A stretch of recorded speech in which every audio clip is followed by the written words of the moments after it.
안녕하세요. 김보람 세무사입니다. 절세 지식을 널리 알려서 인간 세상을 이롭게 하고 싶은 절세 맛집 6번째 시간입니다. 21년도 첫 번째 주제는 세금인 듯 세금 아닌 건강보험료에 대해서 알아볼 건데, 오늘의 셰프님은 보조 셰프에서 메인 셰프로 승진을 하신 이호용 세무사입니다. 오늘 제 소개가 마음에 드셨나요? 네, 좀 쑥스럽더라고요. 네. 그러면 본격적으로 건강보험료에 대해서 알아볼 텐데, 네. 사실 건강보험료가 세금은 아니지만 세금처럼 생각하시는 분들이 많으실 텐데, 그렇죠. 건강보험료 부과 대상은 누구가 어떻게 되는지 좀 알려주실까요? 네. 먼저 건강보험료를 내는 사람은 직장 가입자와 지역 가입자, 이렇게 두 가지로 구분이 되죠. 직장 가입자에는 피부양자라고 해서 건강보험료를 따로 내지 않고 혜택만 보는 이런 유형도 있습니다. 요 유형에 따라서 직장 가입자는 급여를 받는 거에 비례해서 건강보험료를 부담하고, 또 지역 가입자는 소득, 재산, 자동차 보유 이런 현황을 고려해서 건강보험료를 부담하고 있습니다. 그러면 유형은 크게 두 가지인 거고, 직장가입자의 피부양자가 이렇게 딸려 있다고 생각을 하면 되겠군요. 그렇죠. 그러면 요즘에 이 피부양자에 대해서 기준이 조금 강화됐다고 하더라고요. 혹시 네. 피부양자에 대한 요건이 어떻게 될까요? 이 피부양자 자격을 갖춰야 건강보험료를 공짜로 이 혜택을 누리게 되는데, 이 조건이 크게 소득 요건 그리고 또 재산 요건 이렇게 나뉘어져 있습니다. 이 조건을 다 갖추어야 피부양자가 될 수 있고, 또 반대로 말하면 이 조건 중에 하나라도 갖추지 못하면 피부양자 요건이 날아가 버리게 되는 겁니다. 자, 먼저 소득 요건 3가지하고 재산 요건 2가지 해서 총 5가지를 설명드릴 텐데, 이 5가지 중에 하나라도 해당이 되면 피부양자 자격이 날아간다, 이렇게 이해를 하시면 되겠습니다. 먼저 소득 요건 중에 첫 번째, 연간 소득이 3,400만 원을 초과하면 안 된다, 이렇게 되어 있고요. 두 번째로 과세 대상 사업 소득 금액이 1원이라도 넘으면 안 된다, 이런 조건이 있고요. 또 세 번째는 본인의 배우자가 그 첫 번째와 두 번째 중에 어느 하나에 해당이 된다, 이러면 역시 피부양자 자격이 날아가게 됩니다. 재산 요건도 있는데요. 이 재산 요건은 재산세 과세 표준 합계액이 5억 4천에서 9억 원 사이이면서 엔드 조건으로 연간 소득이 1천만 원을 초과해야 된다, 이러면 또 피부양자 자격이 날아갑니다. 마지막 5번째 조건으로 재산세 과세 표준이 이 합계액이 9억 원을 초과한다, 이렇게 되면 피부양자 자격이 사라지게 되는 겁니다.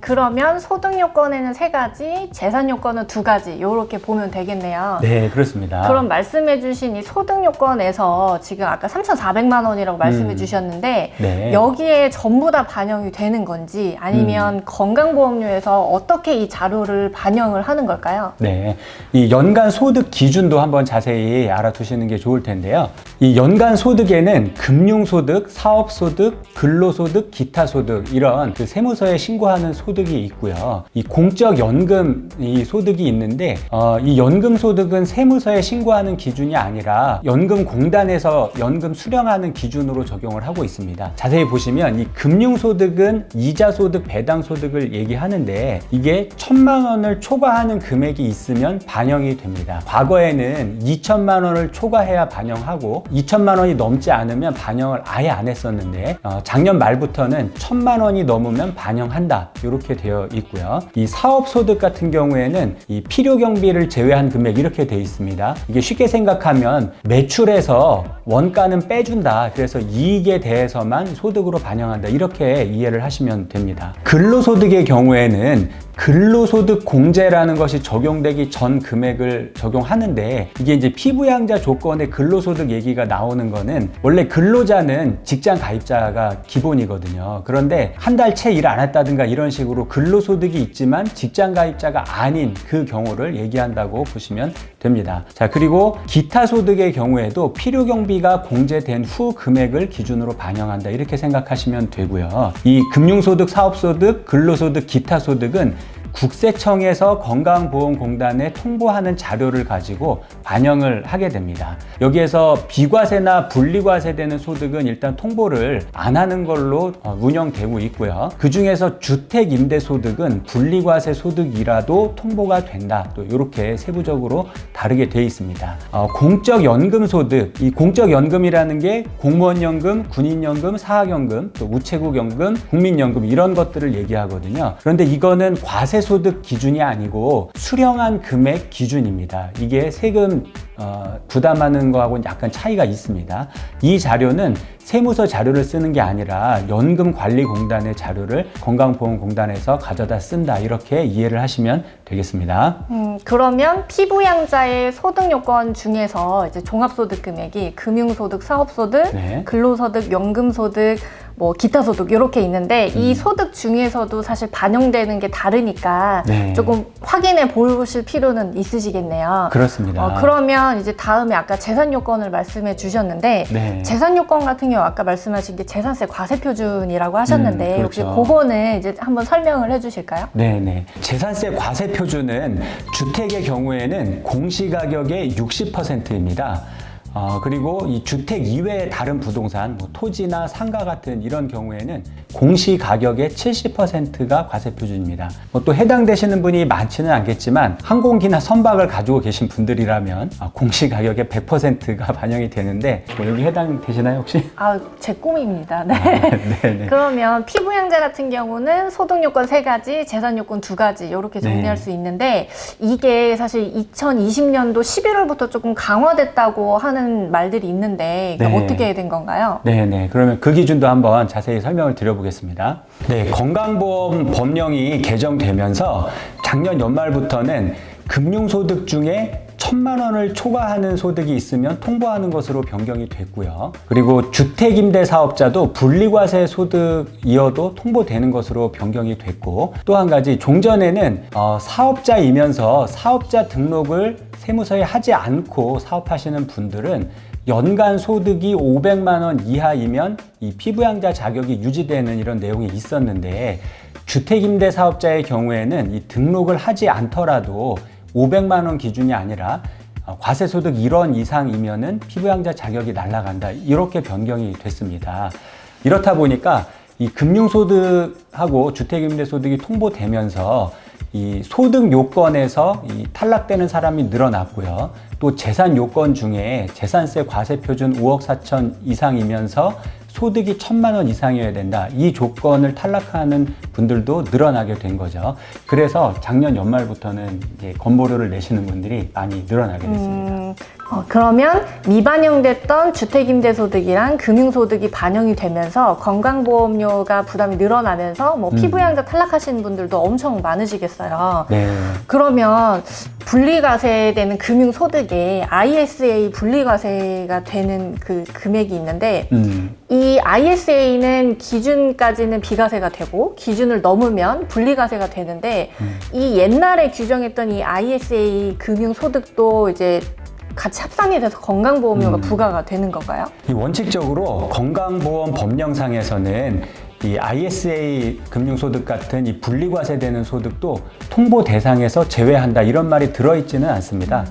그런데 이제 실무적으로 국세청에서 통보하는 자료에 이런 이 ISA 같은 분리과세 대상 소득이 포함되지 않고 있는데요. 요거는 이제 통보되는 소득이 강화되기 전에도 법령상에는 뭐 금융소득이 2천만 원 이하라고 해서 빼도 된다 이런 말은 없었지만 실무적으로 이게 다 제외가 되고 있었거든요. 그래서 이 국세청에서 통보를 하지 않는다면은 건강보험료에 이 ISA 소득이 반영되지 않을 가능성이 높다 이렇게 생각해 볼 수 있습니다. ISA 소득마저 이제 포함되면 큰일 날 뻔했어요 정말. 네. 근데 만약에 그럼 이 피부양자에서 지역가입자로 전환되시는 분들이 전환이 되면 건강보험료가 얼마나 증가가 될까요? 실제 얼마나 내느냐 이거는 지역가입자의 보험료는 소득, 재산, 자동차 보유 여부 이런 게 반영되니까 상황에 따라서 다 천차만별이실 수가 있어요.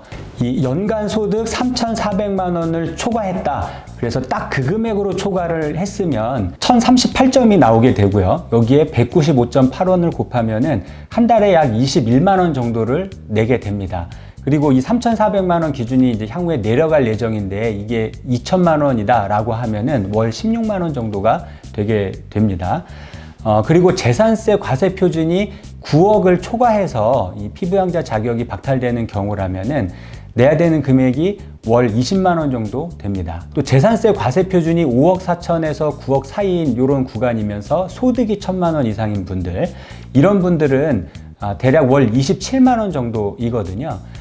그래서 한 달에 뭐 2, 30만 원 정도 낸다라고 보면 1년으로 쳤을 때 부담이 꽤 크게 되는 거죠. 그러면 지역가입자 같은 경우는 소득뿐만 아니라 재산까지 포함해서 자동차까지 이렇게 건강보험료를 부과한다는 말씀이신 거죠? 그렇죠. 그럼 지금 말씀해 주신 것 중에 22년도에 기준이 바뀐다고 말씀해 주셨는데 혹시 네네. 그럼 건강보험료가 더 늘어나는 건가요? 네네. 일단 피부양자 자격 요건에서 이 3,400만 원이라고 설명드린 부분들이 있었는데 이게 2천만 원으로 내려가게 됩니다. 그래서 올해 금융소득 2천만 원이 넘어간다라고 하면 2022년 7월 1일 건보료 산정할 때에는 이 피부양자 자격이 날아갈 수 있다. 이렇게 이해를 하셔야 될 것 같습니다. 그리고 재산세 과세 표준 금액 5억 4천이라고 돼 있는 이 부분도 3억 6천으로 내려갈 예정이고 역시 2022년 7월 1일 건보료 부과 시부터 적용되게 됩니다. 직장가입자도 기준이 동일하게 내려간 건가요? 네, 직장가입자는 본인이 받는 월급여의 6.67%에 해당되는 금액 중에서 절반은 회사가 내주고 절반은 본인이 부담하고 이렇게 하죠. 그런데 이 급여 말고 다른 종합소득이 3,400만 원을 초과하면 추가로 이 소득 월액 보험료라는 걸 부담하게 됩니다.